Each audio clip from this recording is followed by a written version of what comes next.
In 1967, a much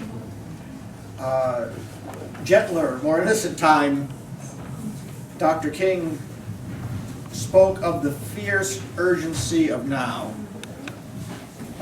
And said that in 1967 at the Riverside Church Beyond Vietnam speech.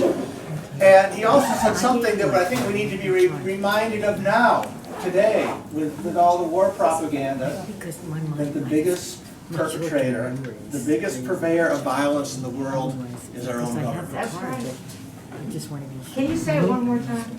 The greatest purveyor of violence in the world is our own government. That's right. And it's domestic, and it's international. And he said, and I think many of us feel this, the calling to speak is often a vocation of agony, but we must speak. That's interesting. He also said we must rejoice. We must rejoice. Long before there was anyone invented intersectionality as a word, I still can hardly say it, Dr. King recognized that there were three triplets that need to be defeated. Racism, materialism, and militarism. And that to try to handle one of them without the others is a conceit. It's a waste of our time and energy. Everybody can't do everything, but everybody has to acknowledge these things as we work together and be in solidarity with one another on the issues that we're working on. He was told then that civil rights and peace don't mix. And he said the people who say that are people who show they don't understand him and they don't understand the world that they live in. You could add to that now, and we need to the giant triplets, giant quadruplets doesn't have the same ring, but the climate crisis that we're in. And one place where this intersects again, I have friends. Last summer, I was in the village of Lucerat in Germany, and if you're following the news, there's a lot of drama there now. This is on the edge of one of the largest open pit brown coal mines in the world. And since the 1980s, 19 square miles have been ruined and more than 40,000 people have been displaced.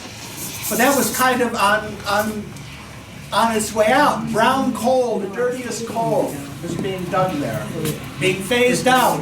But because of the Ukraine war, now even the Green Party, especially the Green Party, is saying we've got to use this, we have to use this brown coal so we can be independent from the Russian natural gas.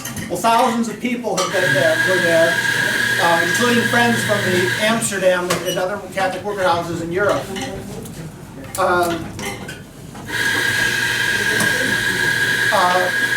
They were having to be cleared about by the police. Last heard from my friends that they were in a tunnel under the village, preventing the bulldozers from coming in.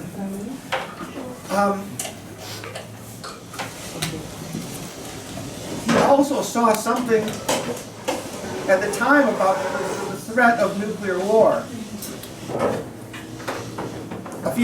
Just a few months ago, President Biden acknowledged, and the anniversary of the October missile crisis, the Cuban Missile Crisis, that we are as close to nuclear war today as we were then.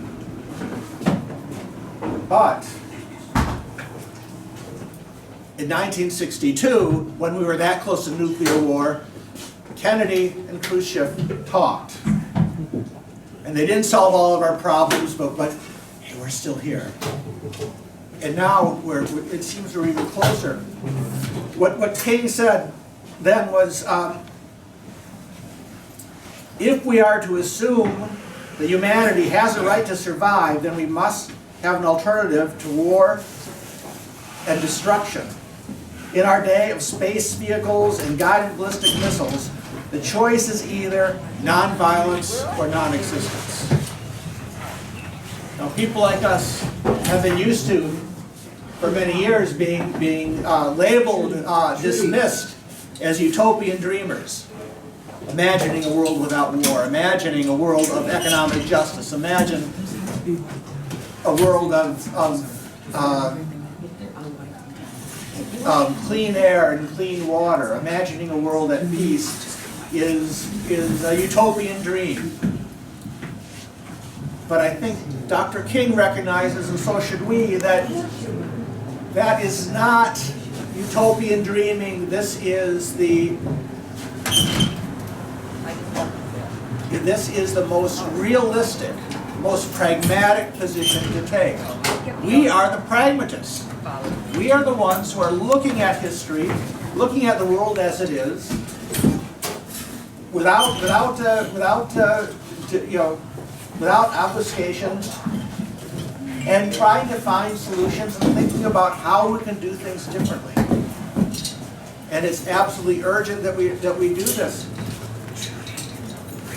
So Dr. King said, we must speak out, even if it's in agony. We must speak, but he also said we must rejoice. And I love this, the music and the ambiance of this place, of this institution here on the Lower East Side of today. And I'll really be hating to leave. Because we need to have fun together. We need to realize that we have brothers and sisters in this struggle in this room and around the world, and we need to rejoice in that. Dorothy Day, one of the famous residents of this neighborhood, founder of the Catholic Worker, spoke, citing the poet Ruskin, that we have a duty of delight. A duty of delight. And the poet Wendell Berry said, this is the time's discipline, to think of the death of all living and yet live. So, thank you, friends.